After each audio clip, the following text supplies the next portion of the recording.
C'est le massif qu'on voit tous les matins quand on se lève, celui qui change, qu'on ne voit pas quand il fait pas beau. Donc on est content de revoir parce que ça s'est découvert. Mais c'est le massif qui marque les gens parce que c'est le Mont Ross. C'est le sommet de Kerguelen.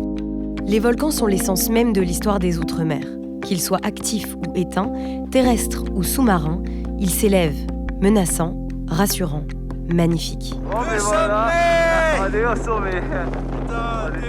Le Mont Ross est un volcan éteint, connu comme le sommet le plus inaccessible de France. Pour se rendre à ses pieds, il faut aller sur l'île de la Réunion, puis prendre le Marion Dufresne, ce navire menant aux terres australes et antarctiques. 12 semaines de voyage. À défaut de s'y rendre, le journaliste Fabien Randrian-Arissoa nous emmène à la découverte de ceux qui ont côtoyé de près l'archipel des Kerguelen. Et alors on prend quoi dans sa valise quand on part pour des îles subantarctiques qu'on n'imagine pas franchement accueillantes du point de vue de la météo ? Alors on prend de quoi s'habiller, on prend du change, on prend des petites échousseries pour avoir le petit remontant, arriver au milieu de la campagne quand ça commence à être un peu long et qu'on est loin de la maison. Romuald Bellec travaille au service subantarctique de l'Institut polaire français. Plusieurs mois par an, il part en mission sur l'archipel des Kerguelen, dans le grand sud de l'océan Indien. Les anciens de l'équipe qui sont partis en retraite maintenant aujourd'hui me l'avaient dit, tu verras, tous les ans tu découvriras quelque chose de nouveau. Et ils avaient raison. Tous les ans on découvre quelque chose de nouveau, un nouvel endroit, une nouvelle technique, de nouvelles personnes.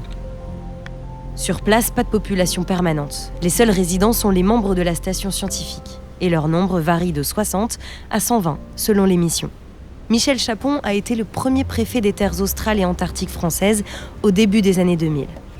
Ce sont des îles qui sont très vivantes en termes d'agriculture, à la fois la géologie, la biodiversité, les plantes, les animaux, puisque beaucoup d'animaux sont très spécifiques pour ces îles, avec une dimension d'ailleurs particulière et qui est tout à fait impressionnante quand on va là-bas, c'est tous ces oiseaux marins, les grands albatros et autres, qui sont absolument stupéfiants.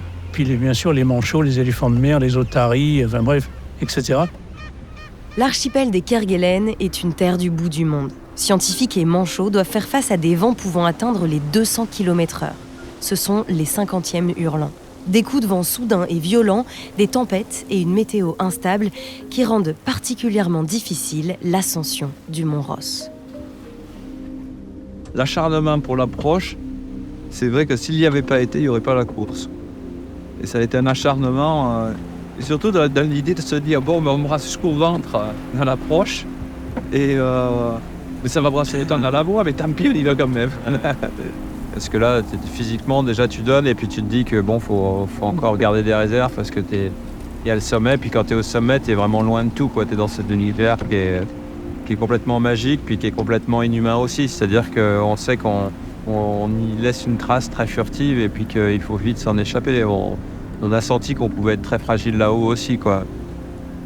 Le célèbre alpiniste français Lionel Daudet et le médecin Emmanuel Cauchy ont gravi le Mont Ross le 9 décembre 2006. En est sorti un documentaire époustouflant, Écumeur de ciel.